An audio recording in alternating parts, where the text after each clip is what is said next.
Welcome to another episode of Ecoville. I'm your host, Nonsigelelo Kwaka. Thank you for joining us. Please don't forget to join us every Wednesday for your weekly dose of your favorite environmental podcast.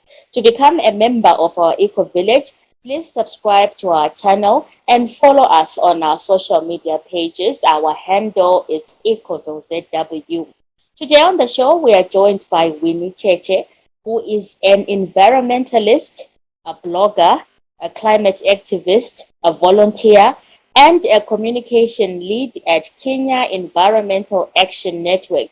She joins us on the program to discuss sustainable living. Welcome to the program, Winnie. Thank you very much for Nancy. I'm glad to be here and happy to continue saving our planet together. Thank you very much for the opportunity. So, as an advocate for sustainable living, tell us what is sustainable living and why is it so important?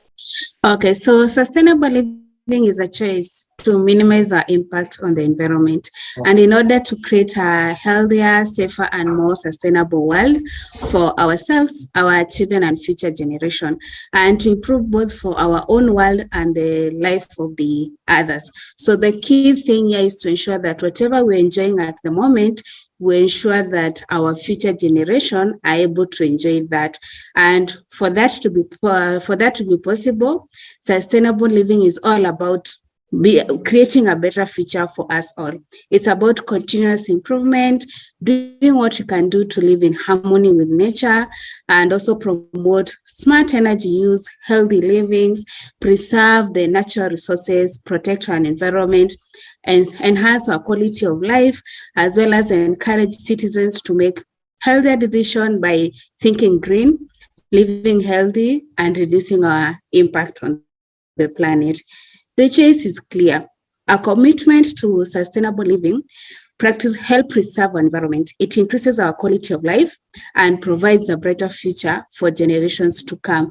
So it's not like we are trying to limit everything that we're supposed to enjoy in our planet, but what we are doing here is being cautious on how we are interacting with our nature. Because as you can see, with all the urbanization going on and all of us trying to make life comfortable, we have forgotten that nature is key. So we end up going for more artificial stuff than trying to coexist with the nature. So it's like we're replacing nature instead of working with the nature. So sustainability is all about reminding ourselves that all these goodies, they all started from nature. So if we forget that part, then we may lose everything and we will not have that comfortability. So that is all about like what sustainable living like tries to bring us back to our mother nature. So what can individuals do to ensure their lifestyles are compatible with sustainable living? Okay, so to avoid having sometimes when it comes especially to do stuff with nature and sustainability, climate change, we started with the big words, and you find that when it comes to the common person in public, they find it difficult. So what we are trying to do so that we can ensure our life is compatible with the sustainable living and also encourage more people to engage into it is we start by creating awareness, right? You first help them understand what is sustainable and what is not sustainable. So we start by making the small differences and bringing about change by making small and simpler changes in the way we live in our lives, reducing the impact of pollution and waste that we generate in an obvious place to start. So if you have a big family and if you're the mom or you're the one who does the cooking, maybe it is the help, you know what your family can consume in a dinner. Maybe you guys don't taking the leftovers. So maybe you make sure that this is what portions that work for me. So it's like try and error at first. Then once you get the right, then you go with it with the aim that you are reducing your waste, because everyone also wants to save the coin. So how are you going to save the coin if you're not able to manage? So it is more like budgeting. And also for pollution, we have come to a world whereby we have all sorts of pollution. And all this pollution creates diseases. So how do you prevent pollution? So like indoor pollution, you ensure that your house is well ventilated, and a well ventilated house, that means maybe you have a lot of big windows and everything. So with the big windows, you already start living sustainably by, you don't need your lights to be on during the day because you'll have the natural light. So you're already reducing your energy consumption, which is sustainable living. You're also saving on your electrical bill, and also giving a plus to our planet, because as we know, we are yet to have the green energy. Like all our electricity is yet to come from the renewable resources, right? So we'll be cutting short on that. So we'll not need like more of coal, the coal being used to produce our electricity. So such simple steps are what like help us like to have that compatible sustainable living. It doesn't have to be that expensive. And also by saving water, growing your own food. Like right now we have like the vertical gardens, right? So you don't need a big chunk of land. With like one sack, you can be able to provide like vegetables for a small family.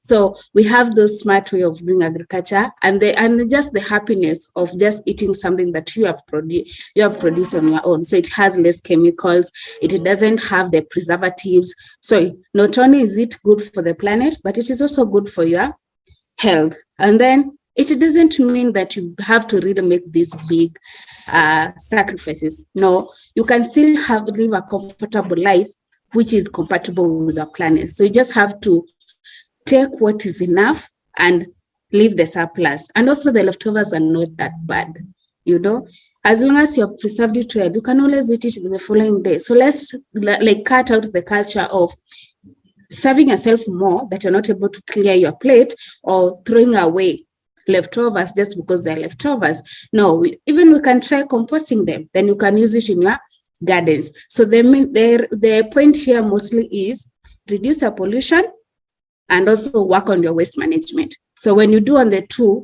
you'll find that you'll have a lot of options when it comes to sustainable living. So in terms of looking at sustainable living, we're already looking at people who don't even have enough. So do you think sustainable living is relevant in Africa? Yeah, surprisingly, I'll say yes, it is. So unluckily, due to lack of some technology, we have been slow in exploiting our natural resources, right?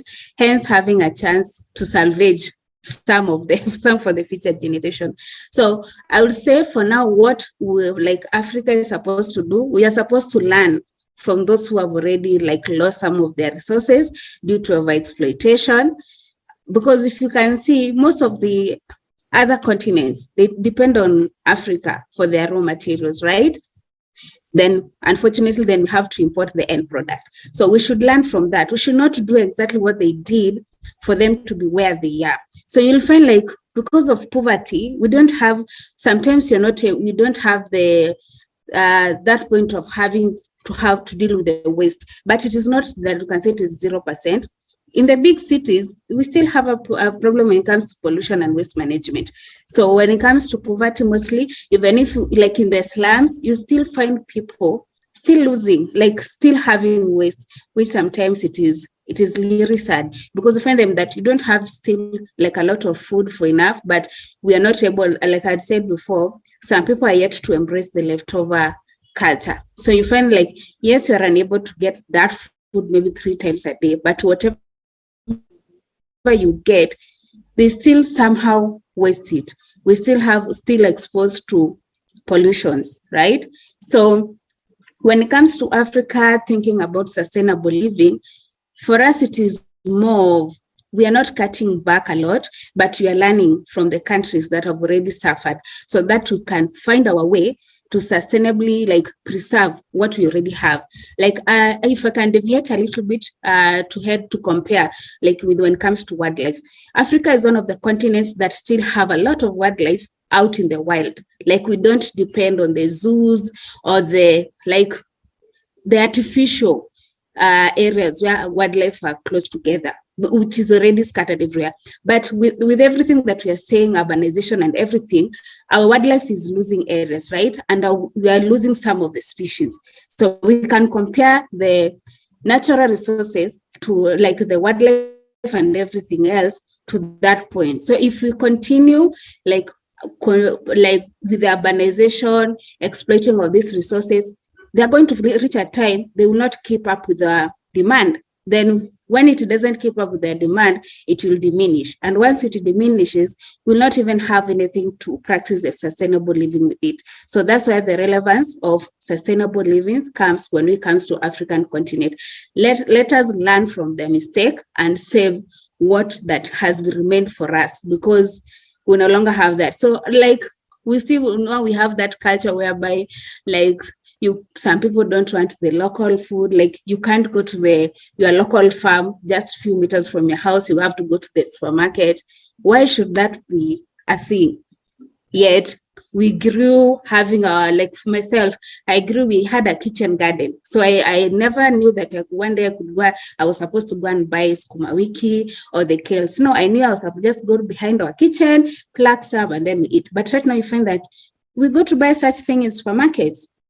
So we should make it a culture whereby the local farm, the markets, at home is what we are supporting, right? Yes, we can't say like quality and everything. Like the other day, I remember in Kenya, we had a problem with KFC where they ran out of potatoes. And now that is when the Kenyans realize that apparently KFC don't use the local potatoes. They have to import them. And then like, quality 1, 2, 3, and there was that like quarrel on the social media. And then in my head, I was like, the same people you're saying you bring the other quality, they don't eat these chips every day. They eat the other potatoes, right? So if you think it is not up to par, was it so hard for you to say this is the conditions that we want so they can promote that, right? Because what you're trying to do here is to prevent food having a long life, shelf life somewhere. Because before it went there, whatever they did, then it has to be imported. That has taken a lot of chemicals have been involved there, preservatives and everything, right? So I know that is cost. There's health implications, because even if it is not like we produce the potatoes that are not at par with what they want, they still are like expose us to the preservatives that they have to use to accommodate the importation process until we get it to the nearest KFC near to us, right? So we should avoid like promoting such, right? We should go like those people who are using what we have. And if you think that is not correct, then let us work together. We don't have to depend on another continent or another country for something that you guys can produce. And with that, we'll have practiced sustainable living from where we are. We will not have the transportation carbon footprint. Maybe sustainable living is actually the solution to poverty in Africa, because some of what challenges that people are facing is lack of food, malnutrition. If all of us were to start our own small garden patches, it's good for us and it's also good for the environment. Yeah, true. Like, because I think like even and when it comes still to poverty, when you are buying something that has been brought from another country, it is expensive compared to how you buy it from the market. Like from the farm market, the local farm markets, things are way cheaper. They are fresh, because like I remember last year there was this the one movement were giving funds, and then I had interacted with an organization known as Young Muslim Association, whereby they help the orphans.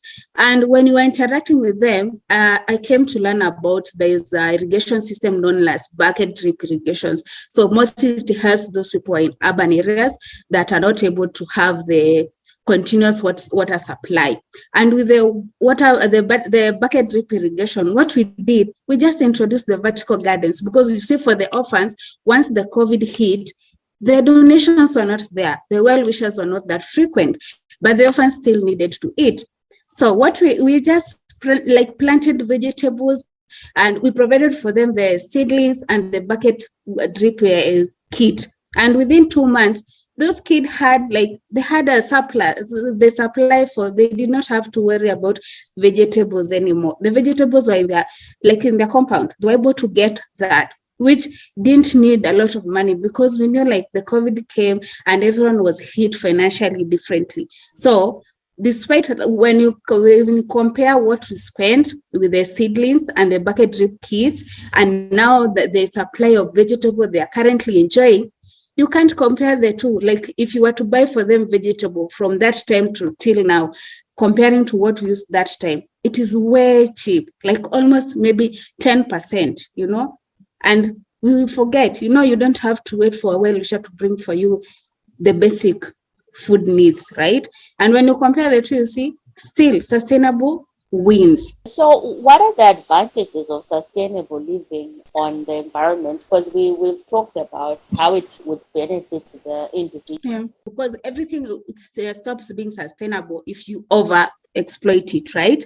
So, but when you sustainably, like you take it, like you are giving nature time to rejuvenate, to be able to reproduce, and be able even maybe to repair itself, then it is able to like give you whatever you need for a longer time. So that is what is going to the environment. So we'll not have like, because right now we have things like the floods, the droughts, it has become only the extremes. And when we lost our trees, we cut down all our trees, there is no vegetation cover.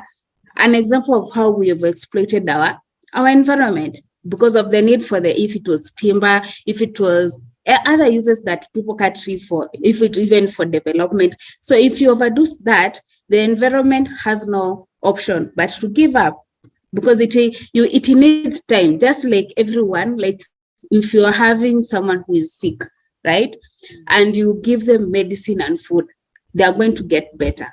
But if you leave them, they are going to die.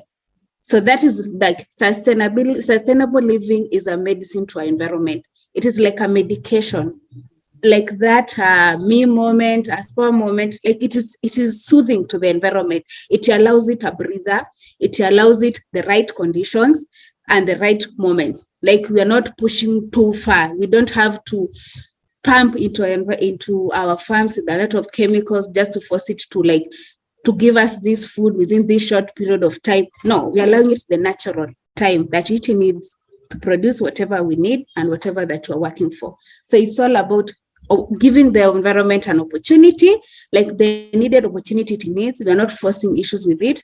And also, in short, just allowing our planet to be, not push it to that condition of microwave situation whereby we want it now and we don't care. We don't have that patience. So sustainability allows the environment that period.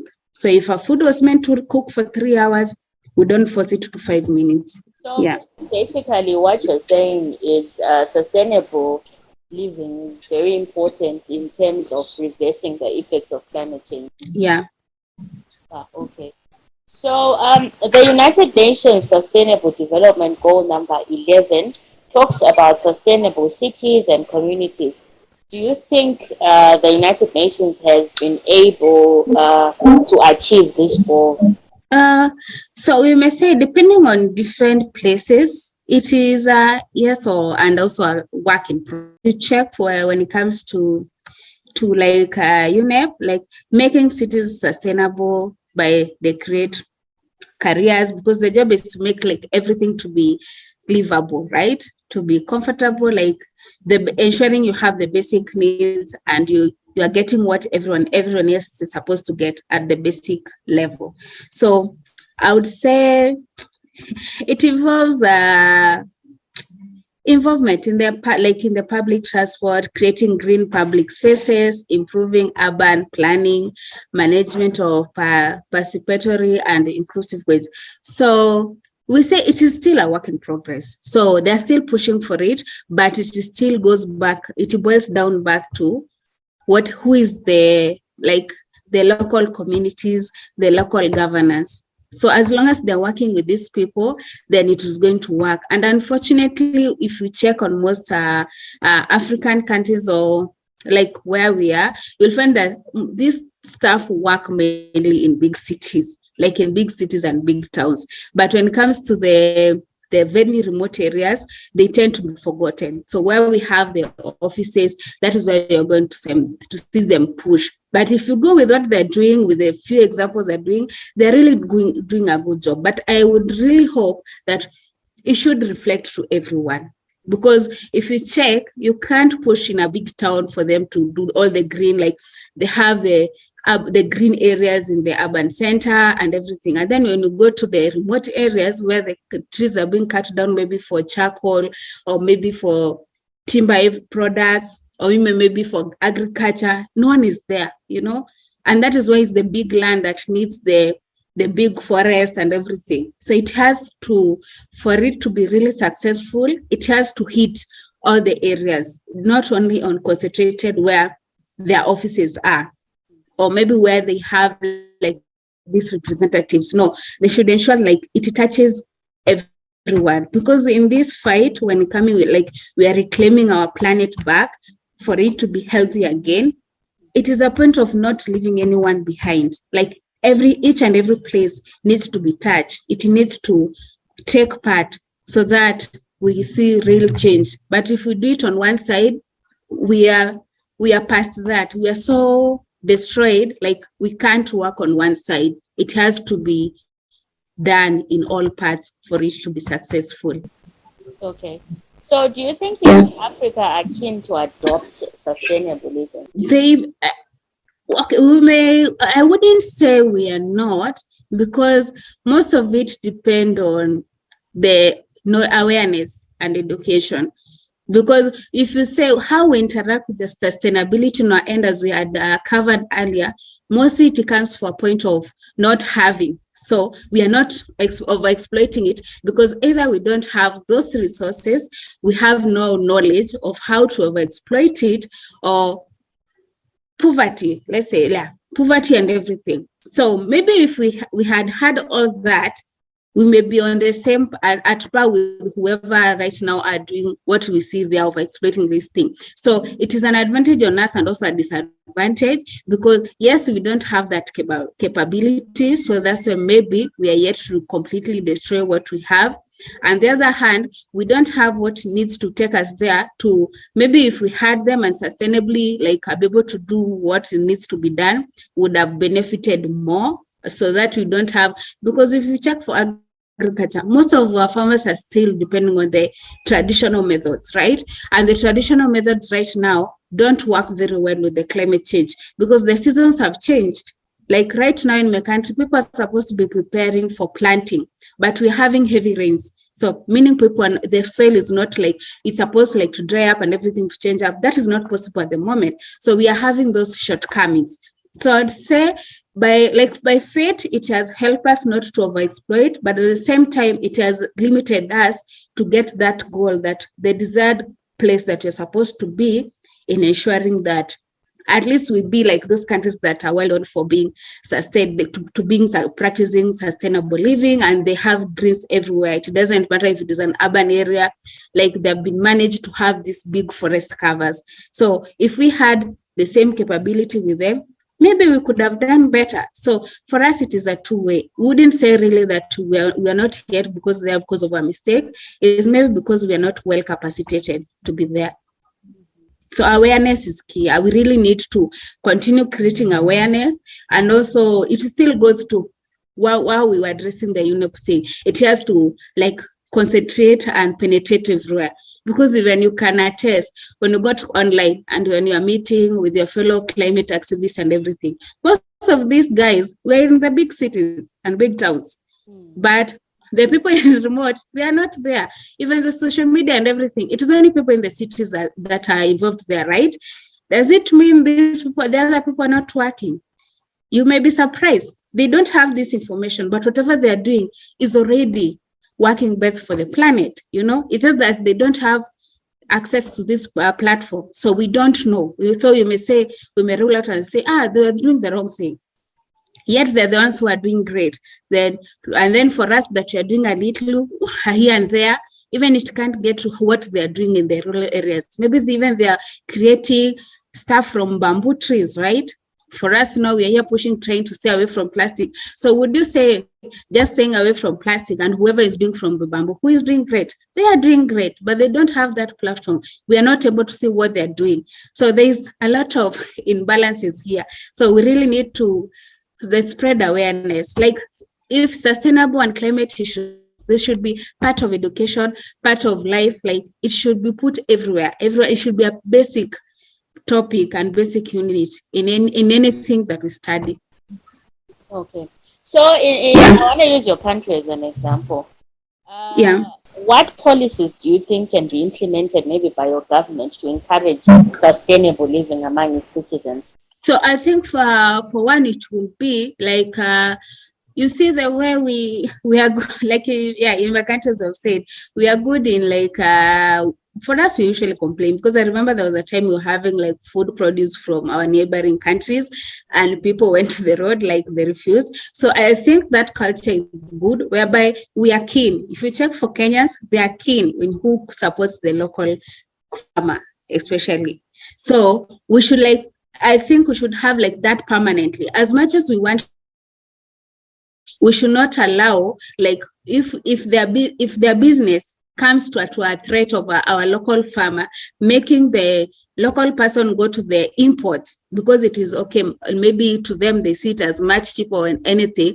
That should not be the case. Like the competition, yes, we are allowing you to do business in our country, but we also push for people to like take care and be part of the local. Let's appreciate our local farmers, buy from them. Like even if you say healthy or not healthy, I think they have to have standards, because if it is for the fertilizers and everything, they should be able to ensure that a farmer gets not the chemicals that people have been pumping. If it is a fertilizer, it is the right one, so that everyone that feels safe when they are buying from that local. With the aim, everyone is trying to do this push for this local farmer. So the same way we fight for them online, we should have rules and policies that protect them when it comes to the market, when it comes to the competition. So even if it goes like someone goes to buy a Kenyan thing, like they feel, yes, it is this is quality, this is what is needed, so that it doesn't come to like becomes unfair. So for policies, I would say that like let it support, because in our area, I think we still have a weakness, especially when it comes to farm products. You find that our neighboring countries, when they bring in, it is much cheaper, and that is what people are going for. And if they go for that, then people are not supporting the local farms, right? And that is not sustainable, because here we have the transportation footprint, right? We still have the preservatives that are supposed to be used.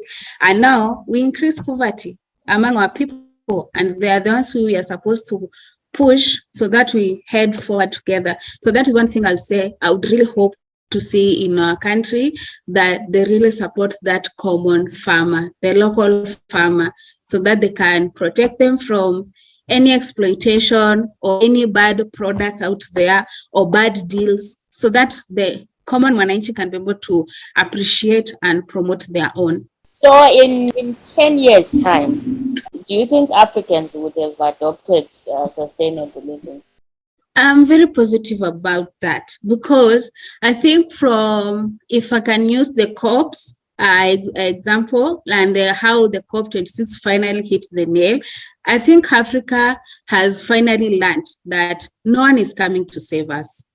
Like we have to stand on our own. We have to start with us, because we have been depending, you see, as much as we're saying it is a teamwork that is needed, we have also noted that despite us contributing the least when it comes to climate change problems that we're having when it comes to natural resource management, we are still the ones that experience the bad side, like the worst side. We're the ones suffering that. We are the ones suffering the drought, the floods, and everything, right? And even someone who even doesn't know about climate change, and now they're suffering the drought and floods. And when it comes to check their carbon footprints, it is nowhere close to what is contributing to climate change. So I think with that realization, we are picking up our pieces. And if you have checked lately, the narrative has changed to, okay, previously you guys brought us where we are, so you really need to work on that. That one did not work. They kept promising, and the promises became promises. They've been pushing it forward. So right now what you are doing is, you guys have refused to do this, and this is what we are doing as Africans. So that's how you'll find like a lot of innovations are coming out of Africa. Like people are more to eco-friendly products, despite not having the knowledge, again, the equipment that you need. But when you check on the creativity, like, yes, they bring out their plastic to us, saying that they are giving us an opportunity to create jobs, which is a lie. It is just detifying our continent. But we are making lemonade out of the lemons they're throwing at us. So you find people doing the recycling businesses, for them finding alternatives. They're not big companies, or they're just simple people. And I'm so happy, like most of them are women and youth. They are doing the little they can with the little amount of capitals they have.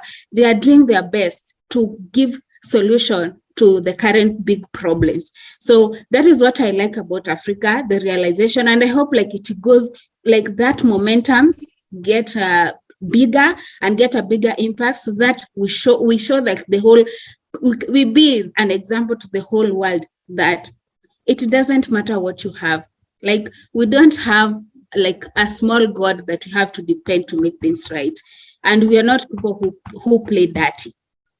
We are accountable of our actions, and that's why you find that we are trying our best despite all the inadequacy in us. We are trying our best for the solution. So, and maybe hopefully everyone else can join in. So that is what like I'm applauding for Africa, because I'm happy we are no longer saying promises and promises. We are doing the best from where we are. So whoever is, not everyone yet is in on board, especially our leaders, it is go back to, but I love the way we keep pushing them, and then they have to dance to the rhythm and join in. So to the youth out there, I hope they continue doing what they're doing. Keep pushing, keep believing in yourself. And when it comes to the leaders, they need our votes. Then we tell them, this is what we need you guys to do. And even better, let the youth stand, like let them go for these offices. Then with that mindset, we'll be in a better place as Africa. Thank you, Winnie, so much for coming to the program. Thank you. Thank you too for having me. All right, today on the program, we're joined by Winnie from Kenya, an environmental advocate who is campaigning for sustainable living. Thank you again to all our listeners. Please don't forget to subscribe, like, and follow us on our social media pages. Our handle is EcoVilleZW.